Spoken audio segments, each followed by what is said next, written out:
Sir for NDA students 9th ಸ್ಟ್ಯಾಂಡರ್ಡಿಂದನೇ preparation start ಆಗಿಬಿಡುತ್ತೆ, ಅವ್ರಿಗೆ ಆರ್ಮಿ ಅನ್ನೋದು ಬಂದ್ಬಿಟ್ಟಿರುತ್ತೆ. ತುಂಬ ಕಷ್ಟ NDA.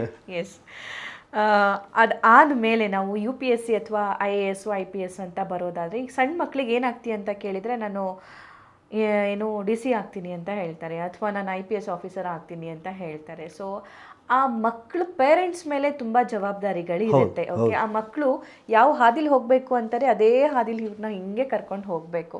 So for example 7th standard 8th standard 9th standard ಮಕ್ಕಳಿಗೆ ಪೇರೆಂಟ್ಸ್ ಯಾವ ರೀತಿಯಾಗಿ ಗೈಡ್ ಮಾಡಬೇಕು ಅಥವಾ ಮೋಟಿವೇಟ್ ಮಾಡಬೇಕು? ಪೇರೆಂಟ್ಸ್ ಗೈಡ್ ಮಾಡಿ ನೋಡಿ ಪ್ರತಿಯೊಬ್ಬ ಚೈಲ್ಡ್ಗೂ ಒಂದು ಗ್ಲ್ಯಾಮರ್ ಅಟ್ಯಾಚ್ಡ್ ಪೋಸ್ಟ್ಗಳಿಗೆ ಹೋಗಬೇಕು ಅಂತ ಇರುತ್ತೆ. ಹೌದು.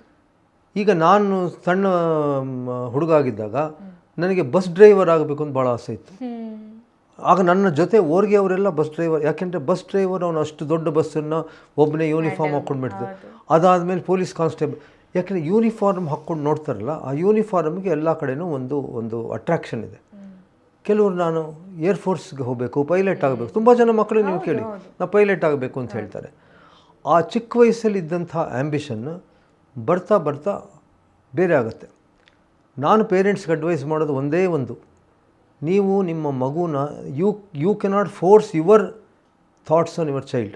ನೀವು ಆಗಲಿಲ್ಲ, ಈಗ ನಮ್ಮ ತಂದೆ IAS ಆಗಲಿಲ್ಲ ಅಂಥೇಳಿ ನನಗೆ IAS ಆಗು ಅಂತ ಹೇಳಿದ್ರು, ಅದನ್ನು ನೀವು ಮಾಡೋಕ್ಕೆ ಹೋಗಬೇಡಿ. ನಿಮ್ಮ ಮಗುಗೆ ಯಾವ ವಿಷಯದ ಬಗ್ಗೆ ಆಸಕ್ತಿ ಇದೆ ಅದು ನಿಮಗೆ ಹೇಳೋಕ್ಕಾಗಲ್ಲ, ಅದು ಹೇಳೋಕ್ಕೆ ಪ್ರೊಫೆಷ್ನಲ್ಸ್ ಇದ್ದಾರೆ, ಗೈಡ್ ಮಾಡೋರಿದ್ದಾರೆ, ಕೋಚ್ಗಳಿದ್ದಾರೆ. ಆ್ಯಪ್ಟಿಟ್ಯೂಡ್ ಏನು ಅಂತ ಟೆಸ್ಟ್ ಮಾಡಿಸ್ಬೇಕು. ಈಗ ನಮ್ಮ ಬೆಂಗಳೂರಿನಂಥ ಮಹಾನಗರದಲ್ಲಿ 100 ಕಡೆ ಮಾಡ್ಬೋದು ಆ್ಯಪ್ಟಿಟ್ಯೂಡ್ ಟೆಸ್ಟ್. ಈಗ ನನ್ನ aptitude, my aptitude that then and now also my aptitude writing. ನಾನು ಬರವಣಿಗೆ ಭಾಳ ಆಸಕ್ತಿ ಇತ್ತು. ನಮ್ಮ ಪೇರೆಂಟ್ಸ್ ಆಗಲೇ ನನಗೆ ಆ ಆರ್ಟ್ಸ್ ಲೈನ್ಗೆ ಕರ್ಕೊಂಡು ಹೋಗಿದ್ದೆ.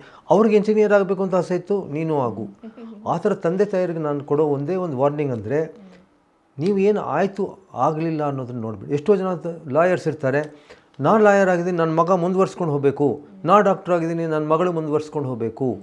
ಅದನ್ನು ನಮ್ಮ ಲೆಗಸಿ ಮುಂದುವರ್ಸ್ಕೊಂಡು ಹೋಗಬೇಕು ಅಂತ ನೀವು ಮಾಡೋಕ್ಕೆ ಹೋಗಬೇಡಿ. ನಿಮ್ಮ ಮಕ್ಕಳಿಗೆ ಯಾವ ವಿಷಯದಲ್ಲಿ ಇಂಟ್ರೆಸ್ಟ್ ಇದೆ ಅಂತ ಟೆಸ್ಟ್ ಮಾಡಿಸಿ. ಆ ಟೆಸ್ಟ್ ಮಾಡೋರು ಪ್ರೊಫೆಷ್ನಲ್ ಟೆಸ್ಟ್ ಮಾಡ್ತಾರೆ, ಅವ್ರು ಮಾಡಿ ನಿಮ್ಮ ಮಗುಗೆ ಇದು ಇಂಟ್ರೆಸ್ಟ್ ಇದೆ ಅಂತ ಹೇಳಿ. ಈಗ ಎಷ್ಟೋ ಜನ ಮಕ್ಕಳಿಗೆ ಪೇಂಟರ್ ಆಗಬೇಕು ಅಂತ ಇಷ್ಟ. ಪೇಂಟಿಂಗ್ ಅನ್ನೋದು ಕೆಟ್ಟದಲ್ಲ, ಯಾವುದೇ ಕೆಲಸ ಕೆಟ್ಟ ಕೆಲಸ ಅಲ್ಲ. ನಿಮಗೊಂದು ಹುಡುಗಿ ಕತೆ ಹೇಳ್ತೀನಿ. ಚಿಕ್ಕವಳು ನನ್ನ ಕಸಿನ್ನ ಮಗಳು, ಅವಳು ಮದುವೆ ವಯಸ್ಸು ಬಂತು. ನಮ್ಮ ಕಾಲದೊಂದು 20-21 ವರ್ಷಕ್ಕೆ ಮದುವೆ ಮಾಡ್ತಾರೆ. ಮದುವೆ ವಯಸ್ಸು ಬಂದಾಗ, ನೋಡಮ್ಮ ನೀನು ಯಾರನ್ನು ಮದುವೆ ಮಾಡ್ಕೋತೀಯ ಅಂತ ಕೇಳಿದೆ. ಅವಳು ಒಂದೇ ಒಂದು ಉತ್ತರ ಕೊಟ್ಟರು, ಅಣ್ಣ ನಾನು ಯಾರನ್ನು ಮದುವೆ ಮಾಡ್ಕೊಳ್ಳೋ ತಯಾರು, ನನಗೆ ಇಂಥ ಕೆಲಸನೇ ಇರಬೇಕು, ಅಂಥ ಕೆಲಸ ಇರಬೇಕು ಅಂತ ಏನೂ ಇಲ್ಲ. ಆದರೆ ಯಾರು ತಮ್ಮ ಕೆಲಸ ಮಾಡ್ತಾರೋ ಆ ಕೆಲಸದಲ್ಲಿ ಎಲ್ಲಕ್ಕಿಂತ ಬೆಸ್ಟ್ ಆಗಿರಬೇಕು. ಒಬ್ಬ ಮೋಚಿಯಾಗಿದ್ದರೆ ಅವನು ಬೆಸ್ಟ್ ಮೋಚಿಯಾಗಿರಬೇಕು, ಅಂದರೆ ಪರ್ಫೆಕ್ಷನ್. ಅವನು ಬಿಟ್ಟು ಇನ್ಯಾರೂ ಇರಬಾರ್ದು. ಒಬ್ಬ ಕುಕ್ ಆಗಿದ್ದರೆ ಅವನಷ್ಟು ಚೆನ್ನಾಗಿ ಅಡುಗೆ, ಅವನಿಗಿಂತ ಚೆನ್ನಾಗಿ ಅಡುಗೆ ಮಾಡೋರು ಯಾರೂ ಇರಬಾರ್ದು. ಕಡೆಗೆ ಒಂದು ಹೇಳಿದ್ಲು, ನಾನು ಆಗ ಪೊಲೀಸಲ್ಲಿದ್ದೆ, ಆಗ ಹೇಳಿದ್ಲು, ನಾನೊಬ್ಬ ಕಳ್ಳನ್ನಾದರೂ ಮದುವೆ ಮಾಡ್ಕೊಳ್ಳೋಕ್ಕೆ ಸಿದ್ಧ, ಆದರೆ ಆ ಕಳ್ಳ ಎಂಥವನಾಗಿರಬೇಕು ಅಂದರೆ ನಿನ್ನಂಥ IPS ಅಧಿಕಾರಿ ಕೂಡ ಅವನ್ನ ಹಿಡಿಯುವಂಥ ಆಗಬಾರ್ದು. ಅದಕ್ಕೆ ನಾನು ಎಲ್ರಿಗೂ ಹೇಳ್ತೀನಿ, ನೀನು ಏನಾದರೂ ಆಗು, ನೀ IPS ಆಗು, IAS ಆಗು, ಏನಾದರೂ ಆಗು. ನಮ್ಮೊಬ್ಬ IAS ಆಫೀಸರ್ ಒಂದು ಕವಿತೆ ಬರೆದಿದ್ದಾರೆ, ಏನಾದರೂ ಆಗು ಮೊದಲು ಮಾನವನಾಗು, ಮೊದಲು ಮಾನವ ಆಗು. ಯಾವುದು ಬೇಕಾರಾಗಿ ತಂದೆ ತಾಯಿಗೆ ನಾನು ಹೇಳಬೇಕಾದ ಒಂದೇ ಒಂದು ಕಿವಿ ಮಾತನ್ನು ಹೇಳ್ತೀನಿ ನಿಮಗೆ, ದಯವಿಟ್ಟು ನಿಮ್ಮ ಮಗುಗೆ ಇಂಥದ್ದೇ ಆಗು ಅಂಥದ್ದೇ ಆಗು ಅಂತ ಫೋರ್ಸ್ ಮಾಡಬೇಡಿ.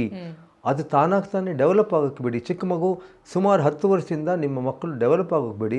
ಅವ್ರು ಏನು ಮಾಡ್ತಾರೆ ನೋಡಿ, ಅದಕ್ಕೆ ನೀವು ಪೂರಕ ವಾತಾವರಣ ಸೃಷ್ಟಿ ಮಾಡಬೇಕು. You have to give that environment. ಅದು ಪ್ರೋತ್ಸಾಹ ಕೊಡಿ.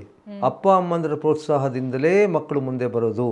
IAS ಅಥವಾ IPS ಆದ ಇಂಥ ಸಾಧಕರು ನಾನು ನೋಡಿದ್ದೇನಲ್ಲ, ಆ ಎಲ್ಲ ಸಾಧಕರು ತಮ್ಮ ಅಪ್ಪ ಅಮ್ಮಂದಿರ, ತಮ್ಮ ಗಂಡ ಹೆಂಡಿರ ಪ್ರೋತ್ಸಾಹದಿಂದ ಮಾತ್ರನೇ ಮುಂದೆ ಬಂದಿರೋದು.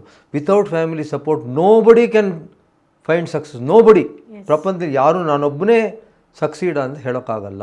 ಸರ್ ಏಜ್ ಗ್ರೂಪ್ ಯಾವ ಏಜಿಂದ ಯಾವ ಏಜ್ವರೆಗೂ ನಾವು ಅಪಿಯರ್ ಆಗ್ಬೋದು ಎಕ್ಸಾಮ್? ಅಯ್ಯೋ, ಏಜ್ ಗ್ರೂಪ್ ಭಾಳ ಇದೆ. For example, it all depends on which category you belong to.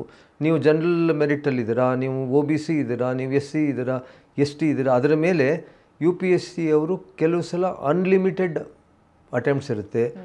ಸಾಮಾನ್ಯವಾಗಿ ಒಂದು 6 ಅಟೆಂಪ್ಟ್ ಸಿಗುತ್ತೆ. 6 ಅಟೆಂಪ್ಟ್ 30 ವರ್ಷದ ತನಕ. ನಾರ್ಮಲಿ ನಾನು ಎಲ್ರಿಗೂ ರೆಕಮೆಂಡ್ ಮಾಡೋದು, ನೀವು ಒಂದು ಡಿಗ್ರಿ ಆಗಿದ ತಕ್ಷಣವೇ ಅಥವಾ ಡಿಗ್ರಿ ಜೊತೆಗೆ ಈಗ ನೀವು PUC ಪಾಸಾಗಿರ್ತೀರಿ, ಡಿಗ್ರಿಗೆ ಹೋಗ್ತೀರಾ, ಯಾವ ಡಿಗ್ರಿಗೆ ಹೋಗ್ತೀರೋ ಅವಾಗಿಂದಾನೇ ಸಿವಿಲ್ ಸರ್ವಿಸ್ ಪ್ರಾರಂಭ. ನಾನು ಎಲ್ರಿಗೂ ಕೇಳ್ತೀನಿ, ನೀವು IITಗೆ ಹೋಗೋರು, ಈಗ ನನ್ನ ನನ್ನ ಮಗಳ ಮಗ ಇನ್ನೂ ಅವನು 8ನೇ ಕ್ಲಾಸು, ಈಗಲೇ IIT ಕೋಚಿಂಗ್ ತೊಗೋದು. ಅಂದರೆ ಅವನು ಆ 8ನೇ ಕ್ಲಾಸ್ 8, 9, 10, 11 5 ವರ್ಷದ ಪೇಪರ್.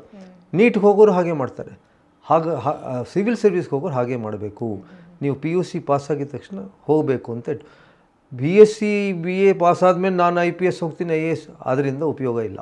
ಏಜಲ್ಲಿ ಇದಾಗ್ಬಿಡುತ್ತೆ. ಅದಕ್ಕೆ ನಾನು ಈ ಇದರ ಫೇರ್ಗೆ ಹೋಗ್ತಾರಲ್ಲ, ಎಜುಕೇಷನ್ ಫೇರ್ಸ್ಗೆ, ಎಲ್ರಿಗೂ ಏನು ಹೇಳ್ತೀನಿ ಅಂದರೆ, ನೀವು ಸಿವಿಲ್ ಸರ್ವಿಸ್ ಬಗ್ಗೆ ಮೊದಲೇ ಹೇಳಿಬಿಡಿ. ಆ ಟೈಮಿಂದನೇ ಅವ್ರು ಓದಬೇಕು. ನಮ್ಮ ಬೆಂಗಳೂರಿನಲ್ಲಿ ಚಾಣಕ್ಯ ವಿಶ್ವವಿದ್ಯಾಲಯ ಇದಂತೆ, ಅಲ್ಲಿ ಸಿವಿಲ್ ಸರ್ವಿಸ್ಗೆ ಅಂಥೇಳಿ ಡಿಗ್ರಿ ಕೋರ್ಸ್ ಇದೆ. ಅಂದರೆ ಅವರು BA degree with focus on civil service exam, focus, ಅದನ್ನು ನೀವು ತೊಗೋಬೇಕು. ಅಂಥ ತೊಗೊಂಡ್ರೆ ಆಟೋ ಈಸಿ. ಆಮೇಲೆ ನೀವು BA ಮಾಡಿದ್ರಿ, ಅದಾದಮೇಲೆ MA ಮಾಡಿದ್ರಿ, ಇಲ್ಲ BE 4 ವರ್ಷ ಮಾಡಿದ್ರಿ, MBBS 5 ವರ್ಷ 6 ವರ್ಷ ಮಾಡಿದ್ರಿ, ಅದಾದಮೇಲೆ ಮಾಡೋಕ್ಕಿಂತ PUC ಆದಮೇಲೆ ಮಾಡಿ. ಓಕೆ.